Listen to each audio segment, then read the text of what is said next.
राम सीताराम कहिए, कहिए धीरा राम कहिए धीरे, सीताराम सीताराम सीताराम कहिए, कहिए धीरा राम कहिए धीरे, सीताराम सीताराम सीताराम कहिए, कहिए धीरा राम कहिए धीरे, सीताराम सीताराम सीताराम कहिए, जही धीरा राम कहिए धीरे, सीताराम सीताराम सीताराम कहिए, जही धीरा राम कहिए धीरे, सीताराम सीताराम सीताराम कहिए, जही धीरा राम कहिए धीरे, सीताराम सीताराम सीताराम कहिए, जय धीरा राम कहिए धीरे, सीताराम सीताराम सीताराम कहिए, जय धीरा राम कहिए धीरे, सीताराम सीताराम सीताराम कहिए, जय धीरा राम कहिए धीरे, सीताराम सीताराम सीताराम कहिए, जय धीरा राम कहिए धीरे, सीताराम सीताराम सीताराम कहिए, जय धीरा राम कहिए धीरे, राम राम राम राम राम राम राम राम राम राम राम राम राम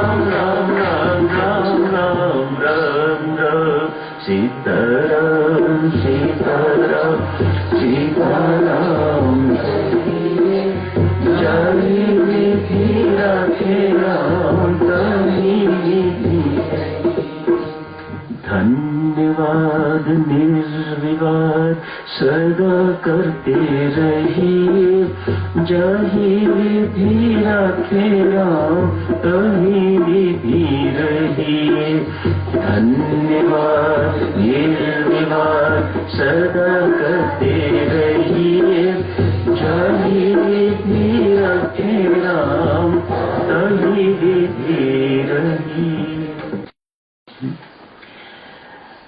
एक स्पष्टीकरण है दिव्य सचिन, जिन साधकों ने 20,000 रोज जप करने का, सुबह शाम ध्यान में बैठने का एवं स्वाध्याय का व्रत लिया हुआ है, यदि उनमें से कुछ साधकों को या कोई और साधक हो जिन्हें स्वाध्याय करने में कठिनाई महसूस होती हो, अतएव उन्होंने अपना नाम ना लिखवाया हो, तो अमृतवाणी जितना पाठ आपको याद है वह कर लिया कीजिएगा, तो आपका ये नियम भी निभ जाएगा।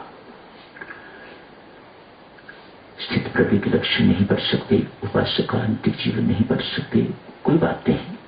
अमृतवाणी जितनी याद है पढ़ लें, यदि तो ग्रंथ ही है तो ग्रंथ का स्वाध्याय आपका ये नियम भी पूरा हो जाएगा।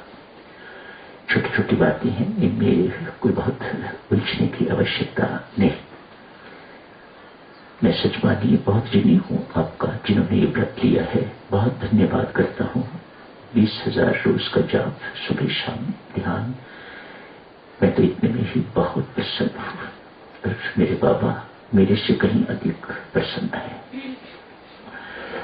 स्वाध्याय यदि न कर सके तो कोई बात नहीं, यदि आपने इसलिए नाम आपने नहीं लिखवाए हुए कि आप स्वाध्याय नहीं कर सकते, तो मेहरबानी करके अपने अपने नाम लिखवा दीजिएगा।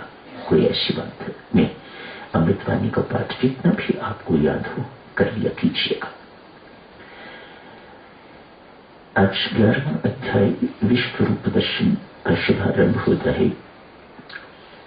भगवान श्री अर्जुन पर कितने डुले हुए हैं ये देखने को मिलता है।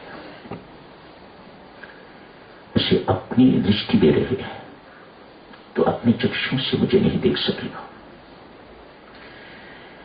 मैं तुझे दिव्य दृष्टि देता हूं। दिव्य अर्थात मैं तुझे अपनी दृष्टि देता हूं, ताकि जो कुछ तो देखना चाहिए वह देख सके।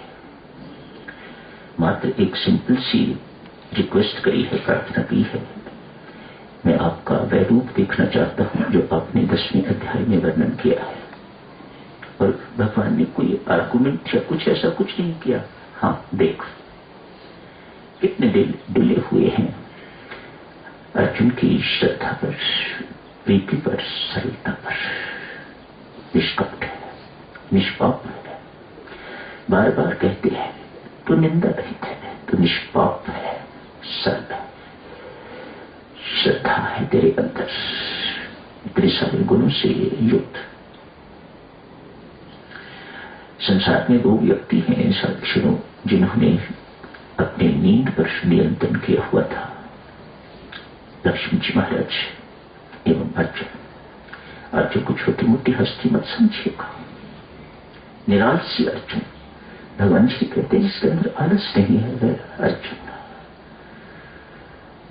जिसका नींद पर नियंत्रण है वह अर्जुन। कहीं वर्णन आता है अर्जुन को मत ऐसा समझिएगा कि ये एक साधारण कोई व्यक्ति है। संत महात्मा उसे नर कहते हैं तो भगवान को नारायण कहते हैं। नर तो हम भी हैं, लेकिन हमें तो ऐसा भगवान संबोधित नहीं करते। अर्जुन को ऐसा किया है, नर है, मैं नारायण।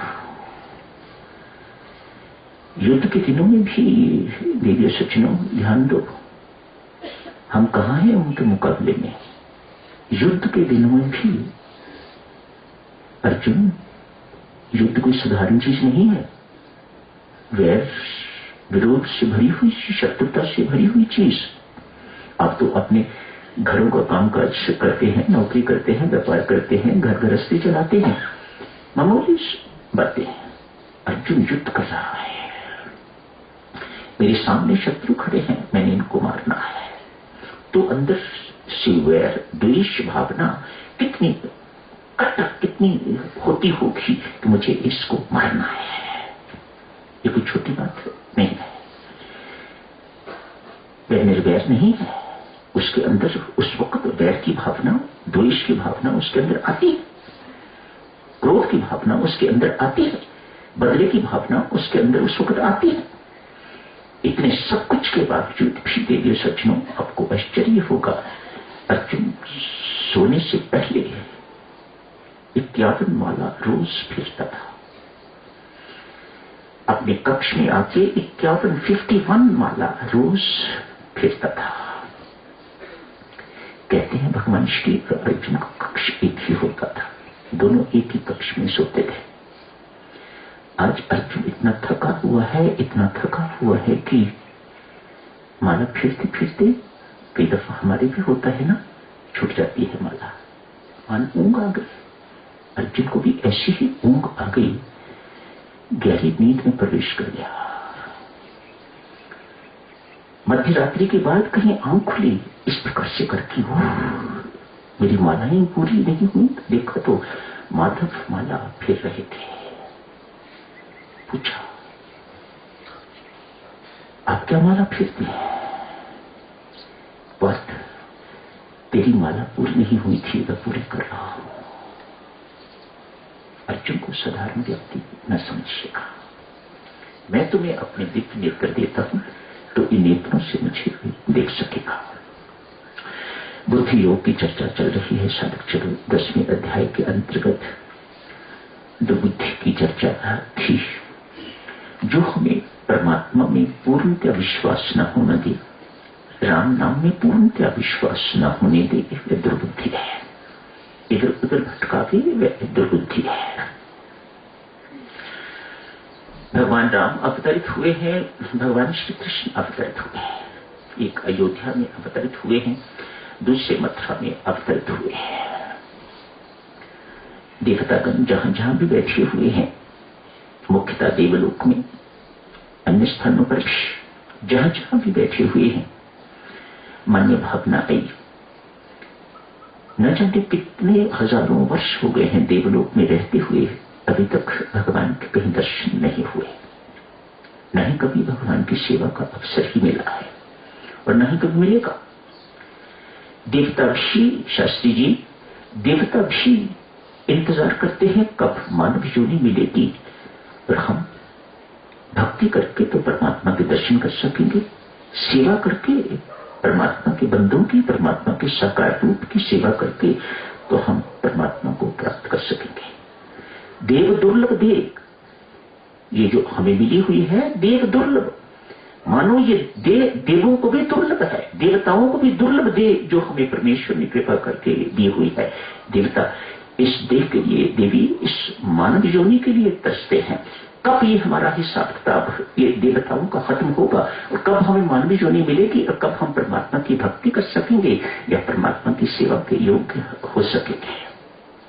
आज मन में आया 33 करोड़ देवता है, शास्त्र कहता है। आज मन में आया अवसर है, चलो भगवान की सेवा करते हैं। भगवान इस धरती पर अवतरित हो रहे हैं, हो गए हैं। अतएव बहुत से देवता वानर बन के तो भगवान राम की सेवा के लिए उपस्थित हुए, पेड़ बन के व अन्य कुछ कुछ बन के तो भगवान कृष्ण की सेवा व उनके साथ लीला इत्यादि करने के लिए, उनकी लीला अवलोकन करने के लिए योनियां धारण की। जो देव परमात्मा के दर्शनों को, परमात्मा की सेवा को तरसते हैं, मुझे आश्चर्य होता है सुन के जब कोई कहता है कि अमुक देवता ने ये कहा है कि राम राम जपना बंद कर। मेरा शरीर कांप जाता है।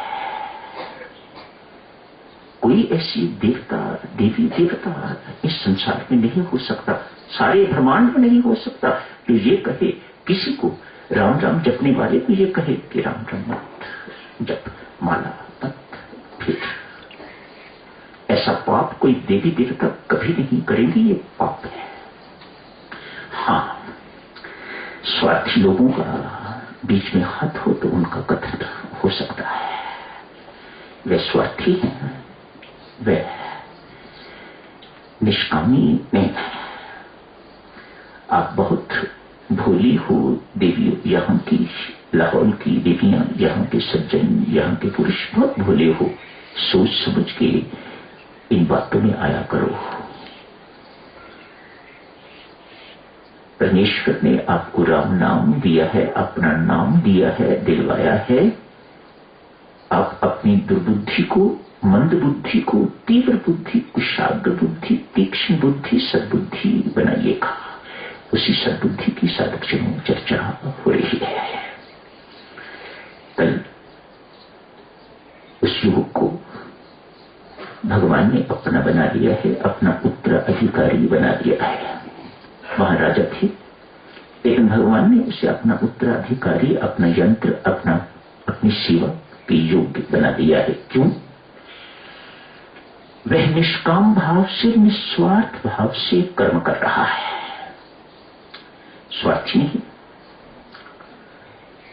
ऐसे कर्मों को गीता जी में 30वें अध्याय में यज्ञार्थ कर्म कहा है। वह यज्ञ कर्म कर रहा है, यज्ञ के लिए कर्म कर रहा है, यज्ञ रूपी कर्म कर रहा है। कर्मकांड में यज्ञ उसे कहा जाता है जहां हवन इत्यादि मंत्रों का उच्चारण हो। आप सब जानते हैं, विशेषतया ब्राह्मण आप भी करवाते हैं, कर्मकांडी है। वह यज्ञ का अर्थ यही मानते हैं जैसे पुत्रेष्टि यज्ञ, पुत्र की प्राप्ति के लिए यज्ञ किया गया, मानो उसके अंदर कोई कामना है, ये चाहिए, इसके लिए यज्ञ किया गया है। यज्ञ शत्रु का हनन करने के लिए भी किया जाता है, शत्रु का हनन हो, मेरे घर में ये हो, इत्यादि इत्यादि, मानो यज्ञ के साथ कोई न कोई कामना जुड़ी हुई है। ऐसे कर्म सकाम कर्म होते हैं। निष्काम कर्म अर्थात यज्ञार्थ कर्म, भगवान श्री कहते हैं यज्ञ पे कर्म, गीता जी के अनुसार यज्ञ अर्थात निष्काम कर्म। 3रा अध्याय पढ़िए, आप पढ़ चुके हो, फिर पढ़ना। ऐसे कर्म जो दूसरों के लिए किए जाते हैं, दूसरों को सुख बांटने का कर्म, प्रेम बांटने का कर्म, दूसरों को देना, कुछ दूसरों के काम आने का कर्म, इसे यज्ञ अर्थ कर्म कहा जाता है, निष्काम कर्म जहां कहा जाता है। परमात्मा की सेवा के लिए, भजन पाठ के लिए, साधना के लिए अपनी सेहत का ध्यान रखना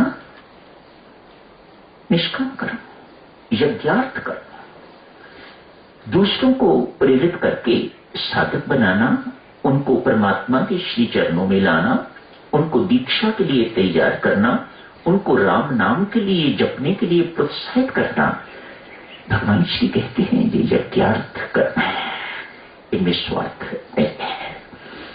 स्वार्थ से कर्म निष्काम नहीं रहता।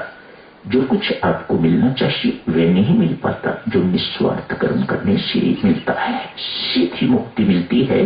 कल आपने देखा, कल आपसे अर्ज की जा रही थी, ऐसों को परमात्मा के पास जाने की जरूरत नहीं, परमात्मा स्वयं उनके पास पहुंचता है। क्यों? उसे भी तो चाहिए अपना काम करवाने वाले व्यक्ति, अपनी सृष्टि उसे चलानी है। अतएव व्यक्तियों को तैयार करता है, किसी से किसी प्रकार का काम लेता है, किसी से किसी प्रकार का काम लेता है, किसी से किसी प्रकार का काम लेता है। मानो हम सब काम करने वाले जितने भी दिखाई देते हैं, ये परमात्मा के ही हाथ हैं, परमात्मा के ही पांव हैं, परमात्मा की ही आंखें हैं। विश्व रूप दर्शन में सब कुछ आपको यही कुछ देखने को मिलेगा। ऐसा विश्वास न होने दे, वह दुर्बुद्धि है। ऐसा विश्वास जब अंदर बस जाए तो वह सद्बुद्धि है, वह विवेक युक्त बुद्धि है। जो सद्बुद्धिमान हो जाया करता है वह इधर उधर नहीं भटका करता, वह औरों की बातों में फिसलता नहीं है, वह भटकता नहीं है। उसकी तार परमात्मा के साथ जुड़ी रहती है और इससे वह संतुष्ट रहता है। मुझे इतना विश्वास कि मेरे कर्मों के अतिरिक्त मेरा कोई कुछ नहीं बिगाड़ सकता। कभी कभी माताओं, आप लोग ऐसे शब्द प्रयोग करती हो कि जब से ये बहू मेरे घर में आई हुई है तब से इसने मेरे घर का सत्यानाश कर दिया है, मेरा घर उजड़ गया है। ऐसा शब्द राम नामियों को शोभा नहीं देता, ये अविश्वास के चिन्ह है। मानो आपको ये विश्वास नहीं है कि जो कुछ भी हमारे जीवन में घटित होता है वह विधाता के विधान के अनुसार घटता होता है, या यूं कहिएगा वह हमारे कर्मों के अनुसार घटित होता है। समय तो हो गया साथियों, कल जारी रखेंगे इस चर्चा को। आज यही समाप्त करने की इजाजत है। धन्यवाद।